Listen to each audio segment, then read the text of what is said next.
Hi guys, welcome back to my channel. And I've been trying to figure out a good story time for people to listen to. And I thought I would just go with some of the most impressive experiences that I have ever had. And really, I haven't found an explanation for any of them. I'm only going to deal with one of them tonight, and it's on a subject that you're already very familiar with, so bear with me. This topic is regarding, I don't know how to explain it. I guess in modern day terms, you would probably refer to it as remote viewing.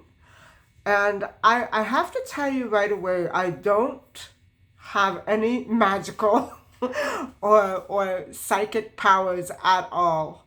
So what I wanted to let you know is that I've had such weird dreams at times, and usually right before or right around the time that something drastic happens. And okay, this is going back to, again, my first friend, my first boyfriend. We were, I guess you would be able to technically label as sweethearts, but we were basically just platonic friends. And, I don't know how to describe the bond that we had between us, but we were very close. We were like best pals. And because I met him right after I lost all of my weight, and in university, where I spent so many good years of my life, I loved university. And so he was a very big part of my great life. So,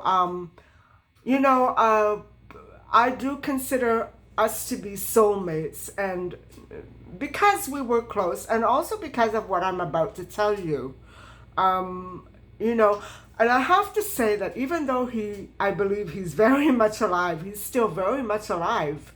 I don't want to say his name, even because, he's married now, and I really respect that he has his own private life. I don't want to upset anybody, but there's nothing really in this video or in any video that I would ever make talking about him that would upset anybody in his family, family members who are close to him. No, it's just simply something that happened out of the blue many, many, many years after we were separated, and he went to California.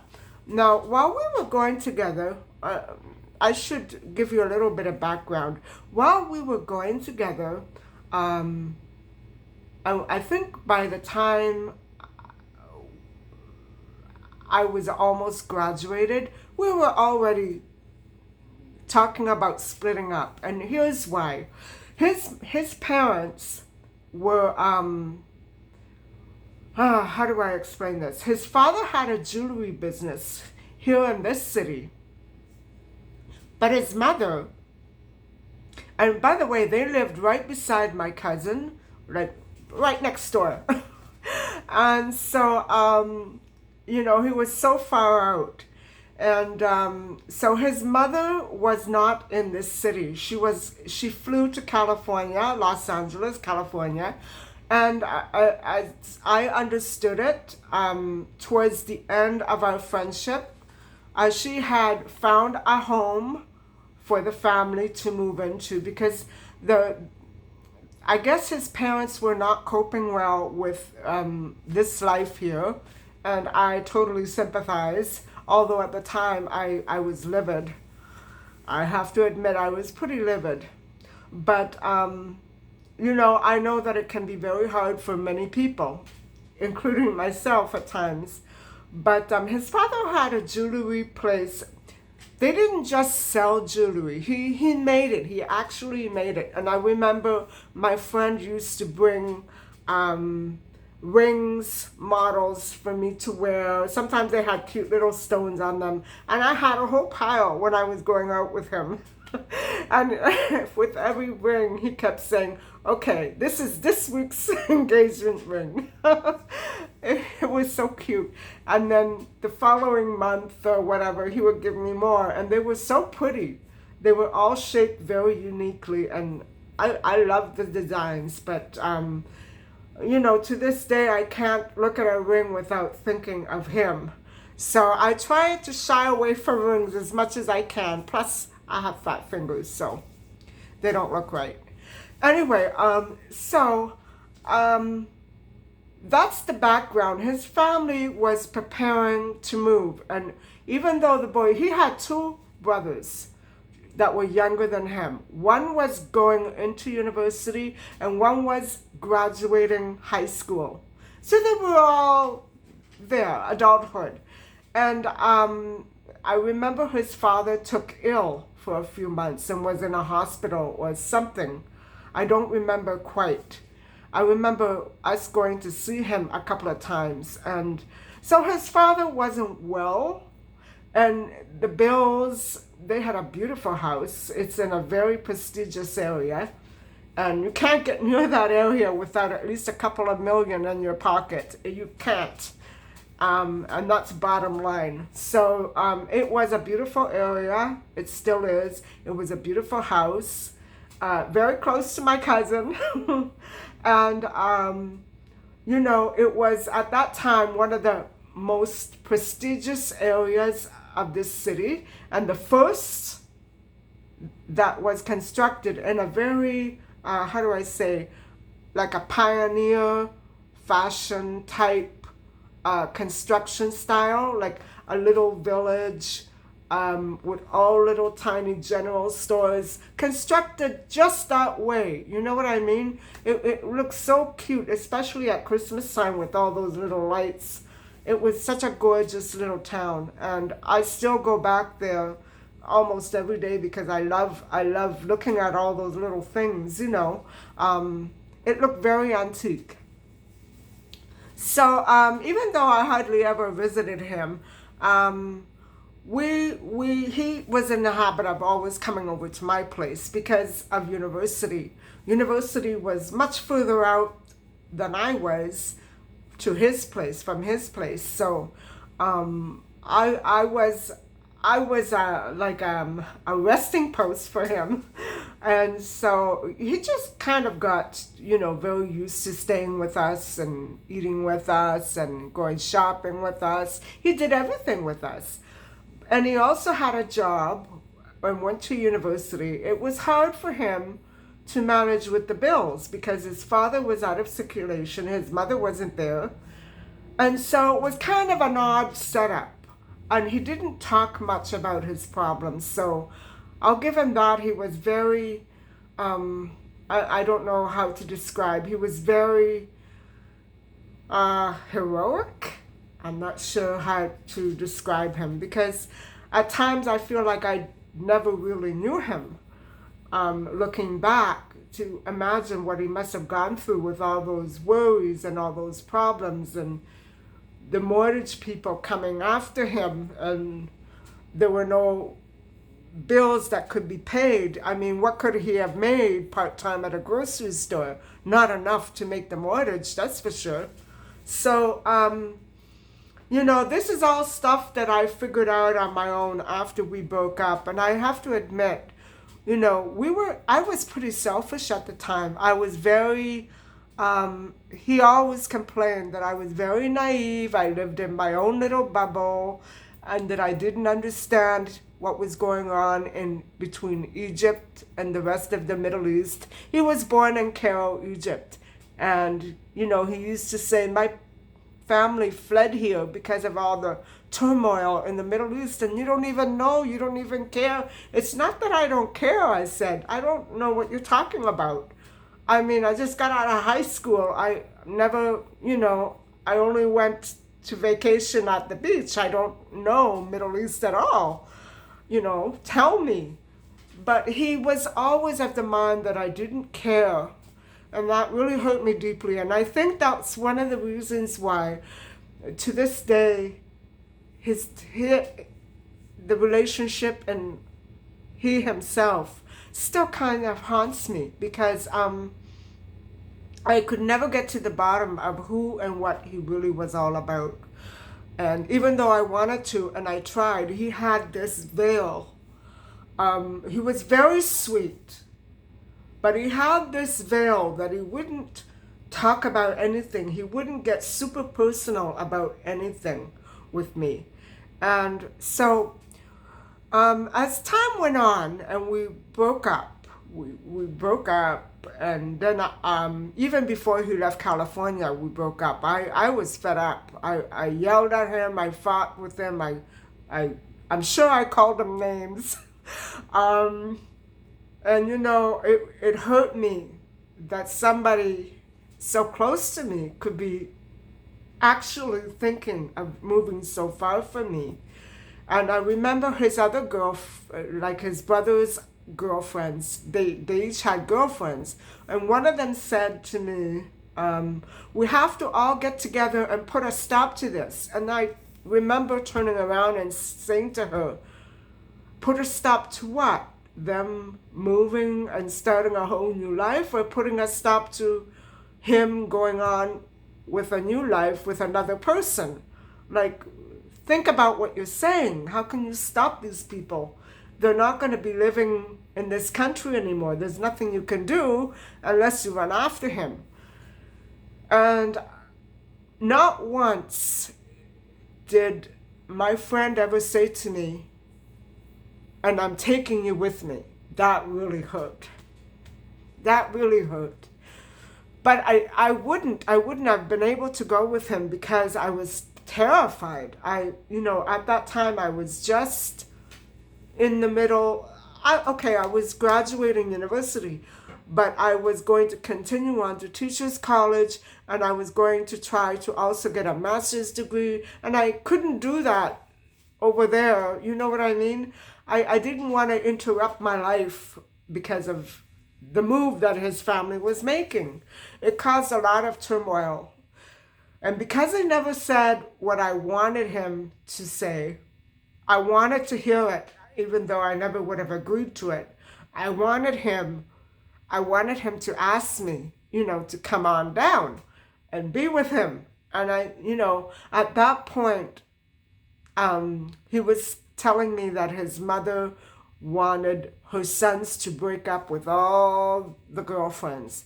I said to him, no problem. I said, as soon as you're out of here, we're gone. We're finished. We're history. That's how I used to talk to him. I was pretty hurt. 5 years of my life were gone, ruined because of, I don't know, I don't blame her. Now I understand that she was only trying to make a better life for her sons and her husband, who couldn't cope here. He couldn't cope. And I understand that completely. For them, the language was hard, and the culture, the customs, even though it's a very ethnic place here, a lot of people don't understand. They don't care. Back then it was more difficult than it is right now.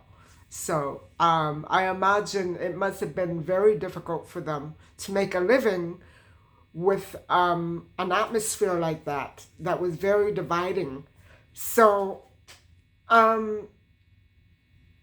we broke up. Long story short, we broke up. I still saw him in the halls in university. I saw him in the yard with these 4 guys always walking up and down. And I used to get so pissed off. And then, I just sort of forgot about it. I went on, I dated a little, but it wasn't the same. My life was, it was turned upside down. And I could not go back to the same old me anymore. I was no longer happy. I was no longer at peace. I was not in that little bubble that he described me in, as being in. I was starting to feel the reality of life. And life, for me, was not at all fair, especially after things began to take the turn for the worse. And I didn't want to stick around him feeling bad about myself, that I wasn't good enough for him to overcome all this. And he was so excited about leaving. And then, of course, he had to do it in stages because he was a naturalized Canadian. And so he had to go through the whole process all over again in the United States. And so he was coming back and forth.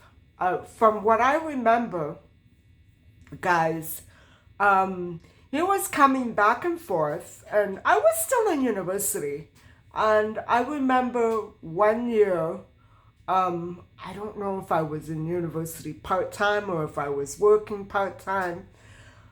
Before my dad bought the beach house, I can't remember how this played out because I was totally oblivious. It was a surprise that was planned for me. Between my mother, I don't know how the heck she got his number. How did she get it? Maybe I wrote it down somewhere. I certainly wasn't keeping in contact with him, but I think he might have left a number. I'm not sure. Maybe she called his old house and talked to someone. I don't know. I don't know, guys, because I sure as heck didn't know where the heck he went. I don't know where he went. I only know that he was in LA, and that was it. He did come back to see me a couple of times. So I just want to talk today about this time that he came on vacation with us. My God. You know, he was more like a brother. He wasn't a boyfriend at all. He was just like a brother. I mean, first he goes shopping with us. He sleeps over. He eats at our house every day. Then he goes on vacation with us. So I remember that year we stayed at the Ritz. It was beautiful. It was a 2-story room. And I had my cousin with me, not him. I had my cousin with me, her girlfriend, and then my parents were in another room.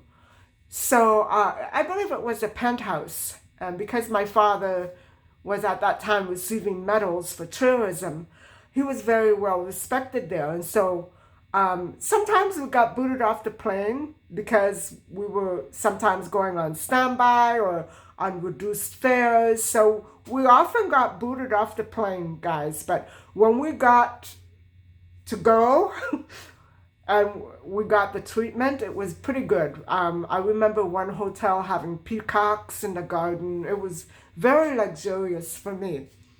And so that year, I remember my mother saying, okay, he's coming, you know. He's coming. We called him. I said, what are you talking about? You called him.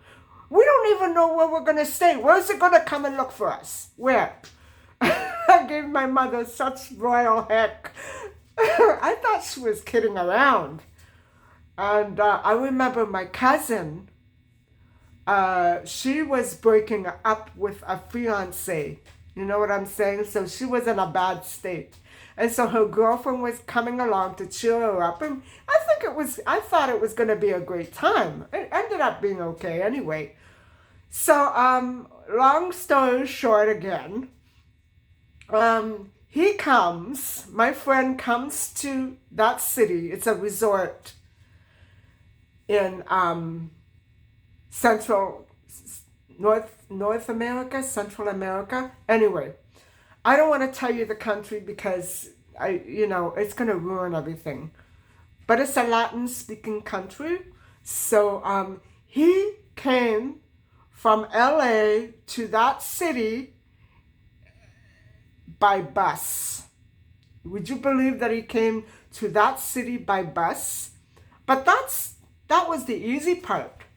After that, you know what he did? Poor guy, he checked in every hotel. And you know what? Our hotel that we stayed in that year was the very last on the strip. So I can't remember how it was, but I remember him walking in, and I was laying on on the towel at the pool, just grabbing all that sun. And I looked up and I tried to get a drink, and he was right there. He was right there. And I was so happy to see him.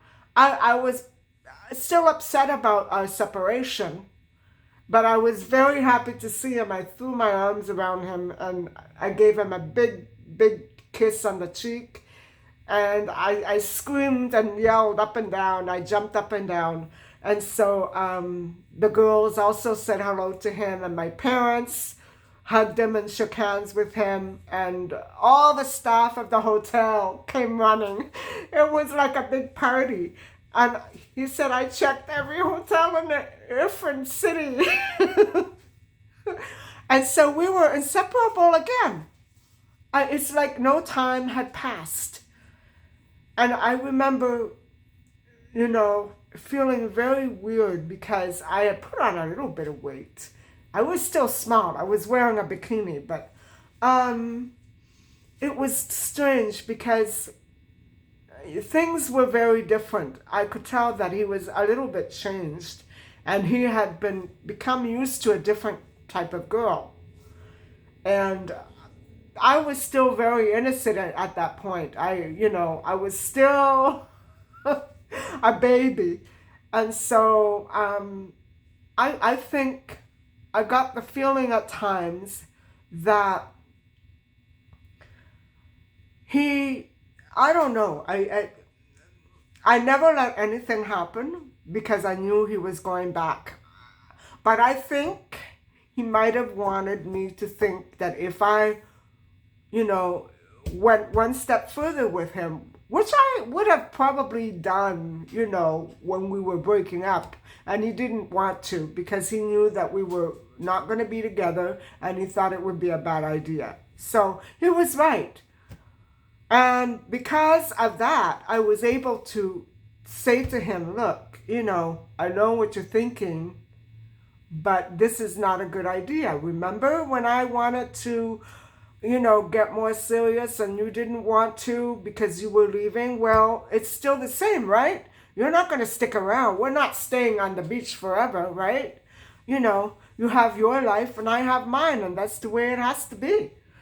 I was on the verge of getting really pissed off at him because I could see that he was really, not pushing, but he was really, inching for that closeness with me. And I said, 5 years, where were you? Ain't gonna happen. Ain't gonna happen. So, anyway, that was unbelievable, guys. And that spot where we were, that city, is the bond that really, I think we got even closer after that little vacation because I remember I left, my family and I left the day before his bus left. He had it arranged like so perfectly, guys. I don't know what he did the night that I wasn't there, but I don't care. Anyway, I remember when we were saying goodbye, how the little shuttle comes to take you to the airport from the hotel. Well, we were packing our luggage, and I remember him crying. He was crying. And I said to myself, what? He must still miss me. Or does he miss my mother's cooking or something like that? And I remember the girls, like my cousin had met a guy, a son of our friends, and he was hugging him. He was saying, don't cry. He started to cry too. I guess because my cousin was leaving. She was a beautiful girl, and she still is. But anyway, that really, from then on, every time I left that city, I would cry. Coming in from the airport or going out from the hotel, that same view that I had when we sat there crying, it just brings back so many memories. And that's one of the reasons why I don't go back anymore. But anyway, I think it was 2 weeks that we were there. 2 weeks, 10 days, something like that. I don't remember. So we had a fair amount of time together. We went for walks with the family. We went out to dinner. Of course, He was always with us. I don't think we went to any nightclubs. I think my cousin went with the guy one night because then it was very hard to get into nightclubs, and I'd never been to a nightclub. I was 22, 23. I'd never been to a nightclub. I couldn't care less about nightclubs. So he just stayed with me, guys, all the time, at night, during the day. You know, and I remember once we were alone in the hotel room, and I said, never again. You're not getting this close to me ever again. I don't want anything to happen. And I could tell at that point, even, you know, throughout the trip, I think he might have mentioned meeting another girl. So it was okay. I was used to it. I was, by then, separated from him for, what, a couple of years. So anyway, this guy was close to me, guys. He was very close to me. And even as I talk about him, knowing that it never would have worked out in the long run. We had too many differences culturally, I think. Even though he was as fair as I am, he had short, curlyish hair, very fuzzy, red with some freckles. He was something else. He was incredible, guys. He was like a guardian angel. I don't know how else to describe this guy, but childhood. Anyway, now I'm moving up to 1994. After this guy made the move pretty permanently. And so, this is why, another reason why he still haunts me. Because of that spot. It's incredible how this played out, because I had the weirdest psycho dream. You wouldn't ever be able to imagine what I dreamt. And the timing is freaking spooky. It was January 17th, 1994. And I remember we had our condo, our beach house, for about 5 years. My father purchased it in 1989. So we had it for about 5 years. And I remember we had a little TV in the dining room, kitchen area. And then in the bedrooms, there was nothing. So sometimes in the morning, I could hear my parents listening to CNN News, and sometimes it would wake me up.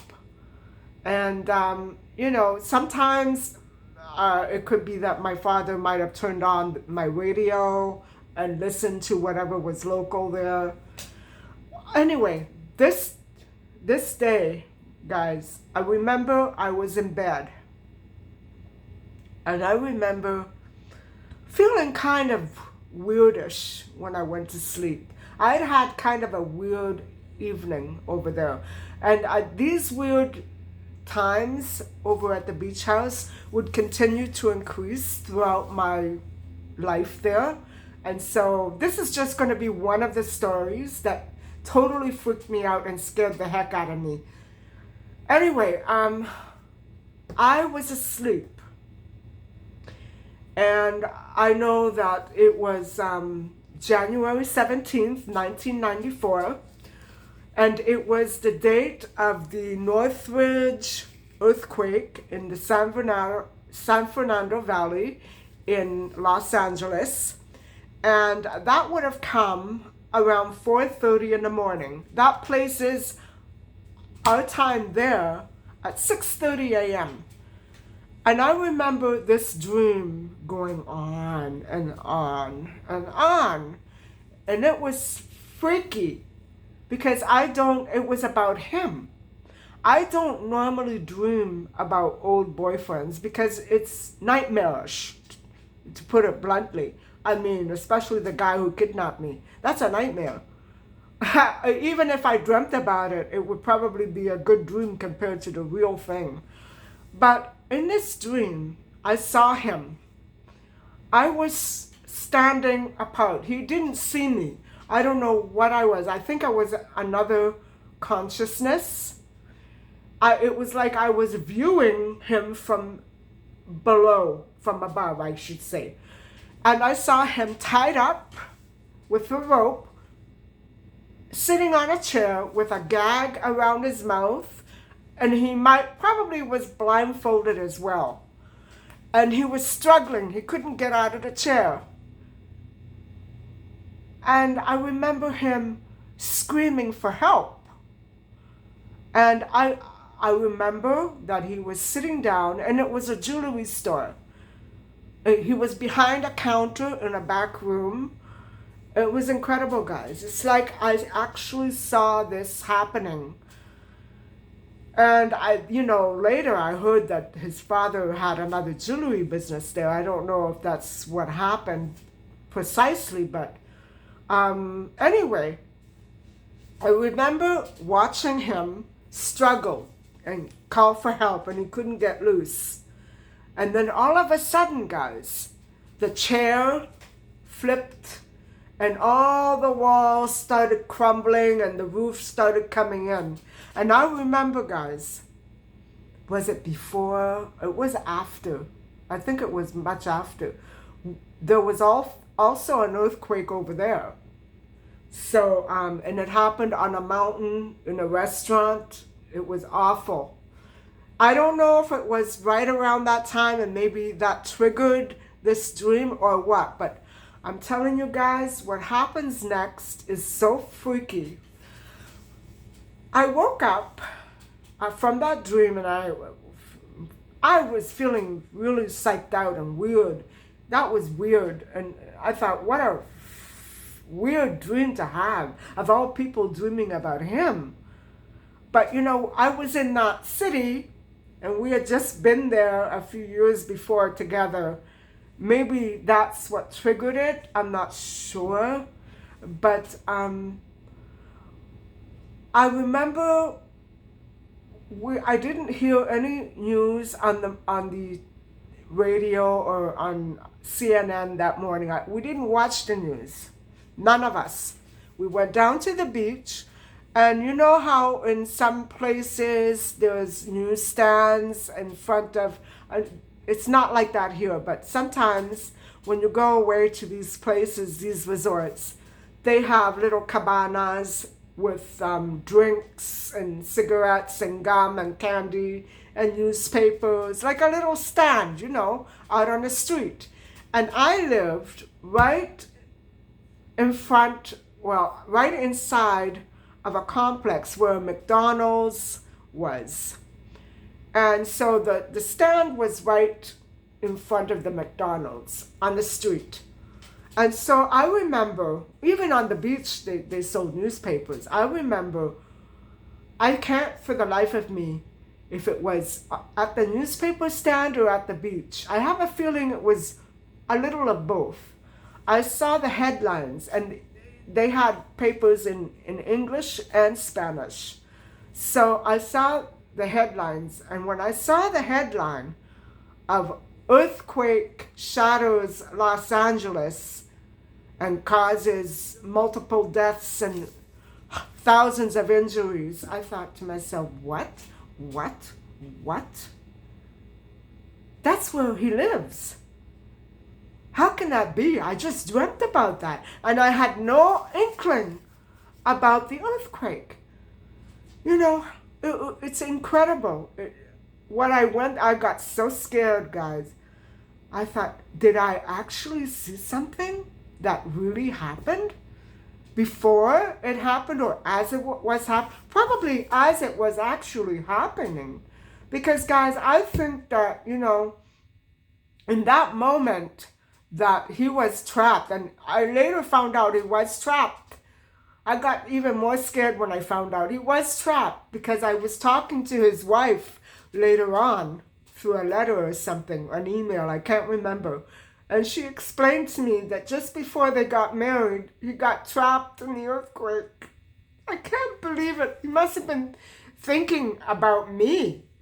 If he wasn't thinking about me, I don't think that this would have happened. I think maybe he thought, sometimes he used to say to himself, I'm going to get punished for doing what I did before. If something bad happens, I'm going to get punished. That'll be my punishment from God. He used to talk like that. Sometimes it was so funny. But the hair on my head and arms stood on end, guys. I had no idea. And I asked my parents after I saw the headline, I said, did you guys hear about this? Did you turn on the TV? Did you turn on the radio? Did you know? No, this was our first time. We didn't listen to anything this morning. And then I told them about my dream. And my parents were shocked. They were shocked. And my mother was known to have some dreams like that as well before things happened. But I actually think that I remotely viewed him in the earthquake. It has to be, guys. And maybe being tied up and bound, he couldn't move or he couldn't talk because probably he was trapped, nobody was there.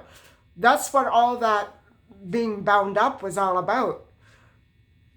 It's incredible. It's incredible. I never had a chance to tell him about that dream.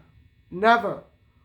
But she, the wife, his wife was talking to me, and she said it was just before they got married. So it was a Monday. The 17th was a Monday. It would have been about 6 days before they got married. Oh my God, well, for them, I'm sure it was a stroke of very, very good luck because he got out of it safe and sound. But okay, so that's that one story. That's why I feel so haunted by this gentleman who's still alive. And I don't know why.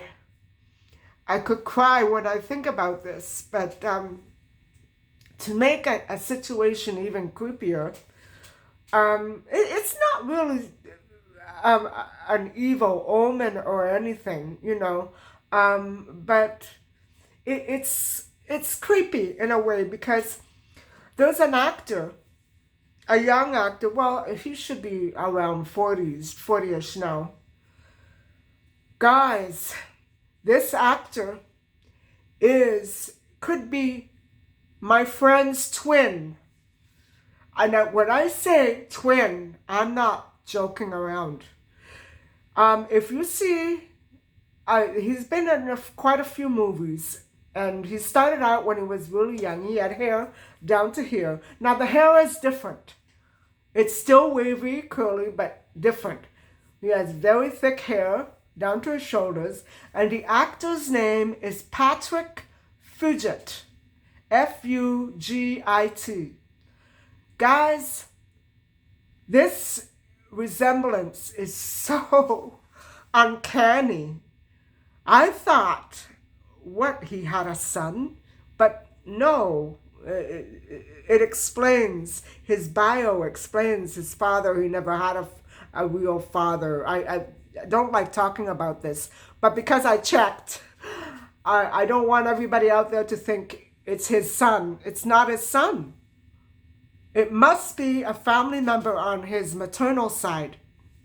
Excuse me. And for the life of me, when I saw this actor in the movie, I thought, what?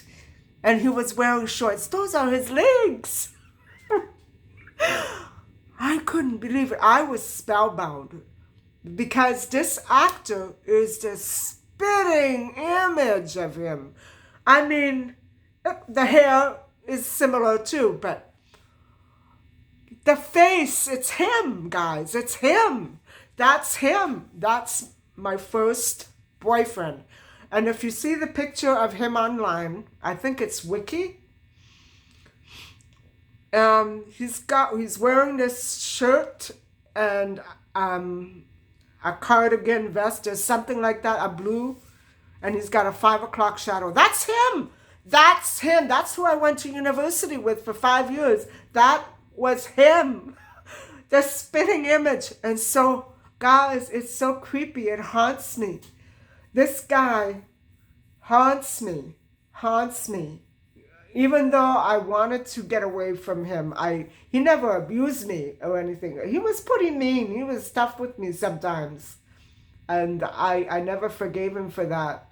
I would stick to my guns, and I was a real B with a capital B. But, we went down many layers deep. It was beyond sweethearts, much, much beyond that. And I think whoever he is with right now must realize that she found a real friend in her husband.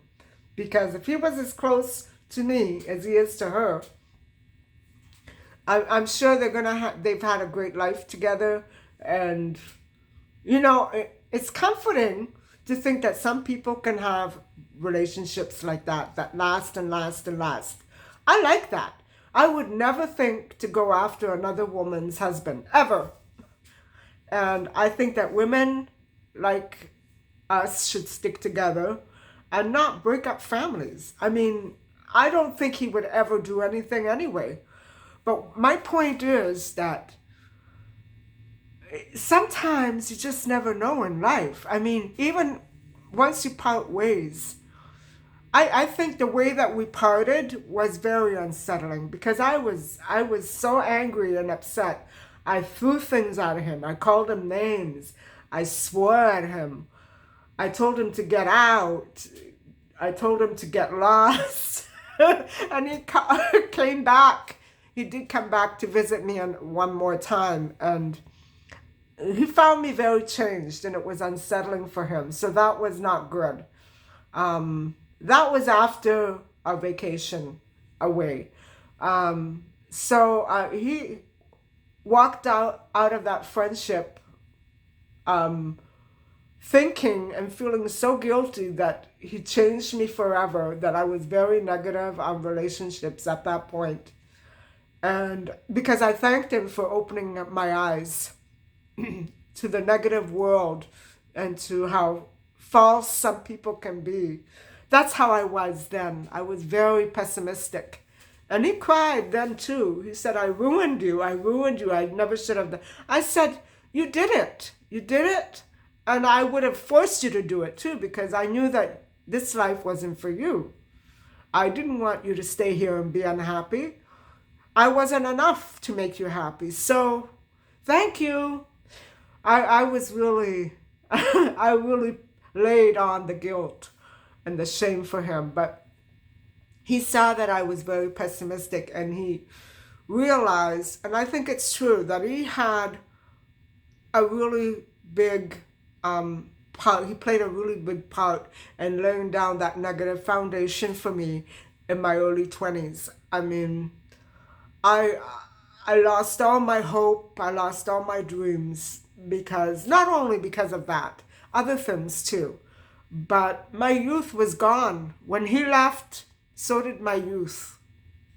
And so, I still feel comfortable that we had our memories and our friendship.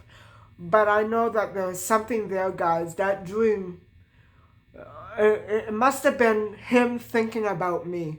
Because how was I able to pick up that exact same experience that he was having? Oh my God. And to think that I didn't find out until a few years later after that dream. I think I spoke to them about a year or so after my father passed away in 1996 to actually tell him, I don't know why, that my dad passed away and that I felt horrible. And that's when she told me, she said, you're never going to believe this, but just before we got married, this and this happened. I said, oh my God. I didn't tell them I dreamt about it, but I mean, they would have thought I was nuts, But it really happened, guys. I dreamt about it. And, I guess there is such a thing as remote viewing. And they say that remote viewing is not about psychic powers or telepathy, but I think maybe it could be. Maybe there's something to all this remote viewing. Maybe this is the way that human life was meant to be played out. Maybe you have to sort of plan it out and go back into your future, so to speak. But I never in my life experienced anything that freaking weird. And to have it followed up by a guy that looks exactly like him 20 years later, I can't take it, guys. This is too much freakiness. I want to send him a telepathic message. Stop it. But anyway, that's my story time. I hope that you got something out of it, because I'm still trying to figure out what it's all been about. I guess my message to you is sometimes closeness is not all about intimacy in the physical way. I think it's much less the opposite. Sometimes, soulmates don't have to be romantic partners. We were kind of in a way, but not at that level.